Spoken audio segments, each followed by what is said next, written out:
सुनो भाई, देखो लास्ट क्लास में ना हमने जो मतलब कि टॉपिक किया था वो सॉल्ट के बारे में था। अगर हिंदी में बोलते तो लवण बोलते हैं इसको, ठीक है। तो हम जो बात करने वाले हैं अब सॉल्ट के बारे में, तुम्हें कुछ कुछ बातें बताई थी। सबसे पहली चीज़ कि जो सॉल्ट होता है ना भाई, वो कैसे बनता है, जब भी किसी एसिड में से हाइड्रोजन को हटा के, बस हमारी जब भी कोई एसिड है उस एसिड में से हाइड्रोजन को हटा के उसकी जगह पे किसी मेटल को रख दिया जाता है, तो जो बन के आता है ना वही हमारा सॉल्ट होता है, ठीक है। जैसे मान लो मैं तुम्हें एग्जांपल देता हूँ, मेरे पास HCl, ठीक है, ये क्या मेरे पास एक एसिड है, HCl मेरे पास एक एसिड है, ठीक है। और इसके अंदर से मैंने क्या बोला कि अगर मैं इसमें से H को हटा दूँ, जो मेरे पास H है उसको अगर मैं हटा दूँ, ठीक, H को हटा के और इसमें मैं ऐड कर दूँ, इसमें प्लस कर दूँ किसी भी मेटल को, ठीक है। मैग्नीशियम क्या मेरे पास एक मेटल है, ठीक है। मैंने क्या बताया भाई सॉल्ट कैसे बनता है, मैंने बोला कि सॉल्ट मतलब कि फॉर्मेशन ऑफ सॉल्ट की बात चल रही है। तो कोई सा भी मेरे पास एसिड होगा, उस एसिड में से तुम्हें हाइड्रोजन हटाना है और हाइड्रोजन हटाने के बाद तुम्हें उसके बदले क्या करना है, किसी भी मेटल को रख देना है। तो जो तुम्हारे पास बन के आएगा ना, ये तुम्हारे पास बन गया MgCl, ठीक है, magnesium chloride.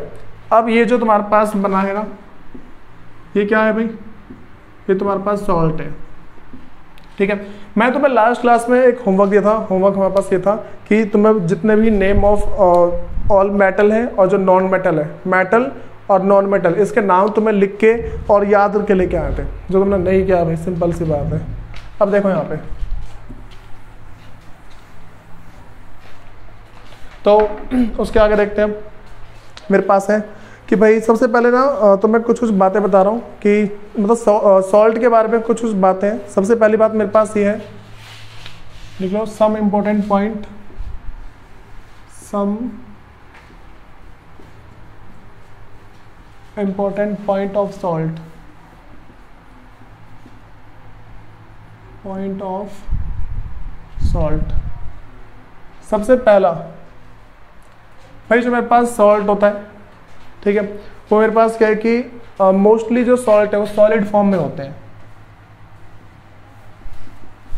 Mostly salt are solid.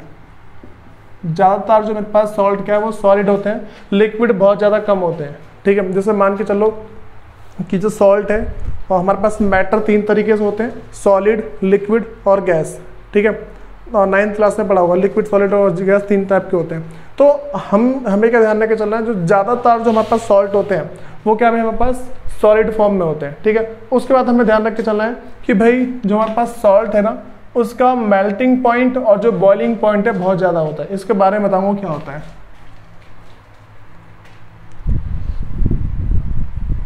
Salt have high melting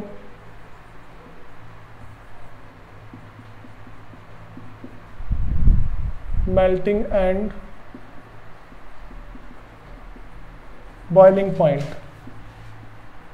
भाई क्या बताया मैंने, जो मेरे पास सॉल्ट है उसमें क्या है मेल्टिंग पॉइंट और जिसका बॉइलिंग पॉइंट है वो बहुत ही ज़्यादा हाई होता है। इसका मतलब ये है कि जो सॉल्ट है, सॉल्ट ना उबलना उस टाइम शुरू हो जाता है, जैसे मतलब कि जब ना सॉल्ट कब उबलना शुरू होगा, या फिर मान लो सॉल्ट कब वेपर बन के उड़ जाएगा, ठीक है, गैस बन के कब उड़ जाएगा, इसका ना जो भाई मेल्टिंग पॉइंट है बहुत ज़्यादा हाई तक है। जैसे मान के चलो कि जो मेरे पास पानी है, पानी का हमारे पास क्या है बॉइलिंग पॉइंट है 100 डिग्री सेल्सियस, मतलब कि पानी ज़्यादा से ज़्यादा 100 डिग्री सेल्सियस तक गर्म होगा, उसके बाद वो गर्म नहीं होगा, ठीक है। बात कर बता रहा हूँ मैं, पानी है, पानी का जो हमारे पास बॉइलिंग पॉइंट है वो 100 डिग्री सेल्सियस होता है। इसका मतलब ये है पानी जो है 100 डिग्री सेल्सियस से ज़्यादा गर्म नहीं होता, लास्ट उतना ही होता है, उसके आगे नहीं होता, ठीक है। तो इसी तरीके से जो मेरे पास सॉल्ट है ना, जो नमक है, इसका जो ये मान लो कि मेल्टिंग पॉइंट और जो बॉइलिंग पॉइंट है बहुत ही ज़्यादा हाई होता है, ठीक। एक नमक को तो पिघलाने में ना काफ़ी टाइम लगता है। जैसे मान लो एक नमक है मेरे पास, नमक का मैंने टुकड़ा लिया, ठीक है, मान लो जो क्रिस्टल टाइप होता है नमक, जो पत्थर से नमक दिखते हैं, उसका टुकड़ा लिया, उसको अगर तुम बहुत देर तक गर्म करते हो ना, बहुत देर तक, उसके बाद जाके वो तुम्हारा लिक्विड में कन्वर्ट होगा, ठीक है। ये चीज़ ध्यान रख के चलना। उसके बाद भाई थर्ड पॉइंट मेरे पास है जो ज़्यादातर सॉल्ट होते हैं ना वो सॉल्युबल इन वाटर है, सॉल्युबल इन वाटर। भाई मोस्टली सॉल्ट क्या होते हैं, वो पानी के अंदर आराम से घुल जाते हैं। उसके बाद जो भी मेरे पास सॉल्ट का सॉल्यूशन होता है, salt solution conduct electricity, conduct electricity. इसका मतलब यह है भाई देखो, जिस तरीके से अगर किसी भी चीज़ के अंदर, मान लो गिलास में पानी है, उसके अंदर अगर मैं एसिड डालता हूँ, ठीक है, तो उसमें करंट दौड़ना, मतलब कि अगर उसमें फिर करंट डालूंगा, करंट का तार डालता हूँ, तो क्या है वो दौड़ना शुरू होता है। करंट ऐसा मान के चलो, अगर कोई सा एसिड का सॉल्यूशन है, एसिड का घोल है, कोई सा भी एसिड है, अगर उसके अंदर हम तेजाब को ये मान के चलो, अगर उसमें करंट का फ्लो कराते हैं ना, अगर उसके अंदर मैं बिजली का तार डालता हूँ तो बिजली भाई फ्लो होती है उसमें, मतलब करंट दौड़ता है उसके अंदर। उसी सेम तरीके से अगर कोई सा मेरे पास सॉल्ट का सॉल्यूशन है ना, जो मेरे पास जो ऐसा कोई सा सॉल्यूशन जिसके अंदर सॉल्ट हो, तो उसके अंदर भी बिजली दौड़ती है। बात समझ आ रही है? मैं तुम्हें सिंपल सा ऐसा एक एग्जांपल दूँ, तो मान लो एक बाउल ले लो, ठीक है, उसमें पानी डालो और नमक डाल दो, तो बताओ उसमें बिजली दौड़ेगी नहीं दौड़ेगी? नमक डालने पे भाई आराम से दौड़ती है, ठीक। तो वही बात लिखी और कुछ नहीं, सॉल्ट सॉल्यूशन कंडक्ट इलेक्ट्रिसिटी। उसके बाद मेरे पास जो नेक्स्ट है भाई, हमारे पास क्या है कि अच्छा एक बात तुम्हें पता है, मैंने बताया था कि जो सॉल्ट है वो एसिड और बेस से मिलकर बना होता है। बात समझ आ रही है? सॉल्ट हमारे दो चीज़ से मिलकर बना होता है, एक एसिड और दूसरा बेस, ठीक है। होता ऐसा है कि भाई मेरे पास अगर सॉल्ट बनाना है ना, तो उसमें एसिड और बेस होना जरूरी है, ठीक है, और वो वाटर को अलग कर देता है। बातें तो अलग ही, एक एसिड ले लो, दूसरा बेस ले लो, और फिर दोनों को अगर हम जोड़ते हैं ना, तो वो मेरे पास क्या बन जाता है भाई, सॉल्ट बनता है, और वो वाटर को अलग कर देता है। इसका मैंने एग्जांपल लास्ट क्लास में दिया था। अब सुनो भाई, जैसे मेरे पास यहाँ पे फिफ्थ पॉइंट जो है, फिफ्थ पॉइंट है मेरे पास, salt solution, salt consist of positively charge ions, salt consist of positively charge ions, जिसको हम बोलते हैं भाई कैसियन बोलते हैं इसे, कैसियन। और जो उसके बाद मेरे पास है एंड नेगेटिवली चार्ज आयंस, जिसको एनियन बोलते हैं, एंड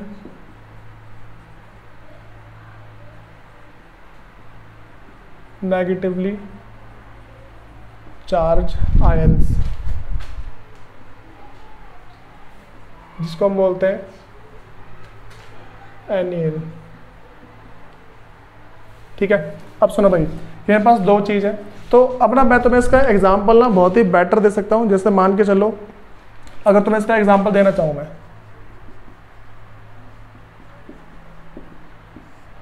मैंने अभी थोड़ी देर पहले बोली था ना, सोडियम क्लोराइड लिया था मैंने, NaCl लिया था ना भाई, वो कैसे बना होगा वो समझो। जैसे मान के चलो, मैं तुमसे बता रहा हूँ कि मेरे पास सोडियम क्लोराइड, जो मेरे पास सोडियम क्लोराइड है, इसका फॉर्मूला हमारे पास NaCl होता है। ये मेरे पास एक सॉल्ट है, इसका जो फॉर्मूला है NaCl। Na मेरे पास सोडियम है और Cl मेरे पास क्लोराइड है, ठीक है। तो इसमें दो एलिमेंट जुड़े हुए हैं, ठीक है। सोडियम क्लोराइड के अंदर दो एलिमेंट जुड़े हैं, एक का नाम क्या है सोडियम है, दूसरे नाम क्या है क्लोराइड है, ठीक। तो दोनों में से एक मेरे पास पॉजिटिव होगा, दूसरा मेरे पास नेगेटिव होगा। एक पॉजिटिव होगा, दूसरा नेगेटिव। मैंने क्या लिखवाया इसमें कि salt consist of positively charge ions and negatively charge ions. इसका मतलब मेरे पास कोई सा भी सॉल्ट है ना, वो जब भी फॉर्म होता है, जब भी कोई सॉल्ट बनता है, तो उसके अंदर दो चीज़ें देखी जाती हैं। सबसे पहली चीज़ हमारे पास कि उसके अंदर एक पॉजिटिवली चार्ज आयंस है, दूसरा मेरे पास नेगेटिवली चार्ज आयंस है। इसका मतलब ये एक पॉजिटिव होगा, एक नेगेटिव। मैग्नेट का रूल याद है?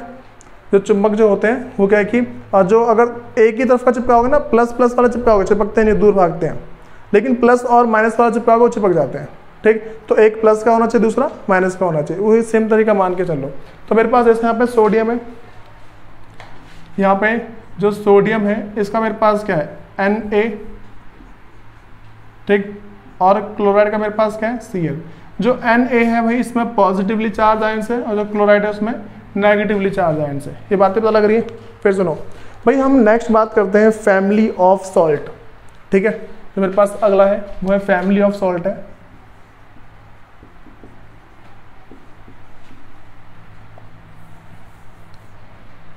तो थोड़ा सा नोट डाउन करो स्पीड में जल्दी।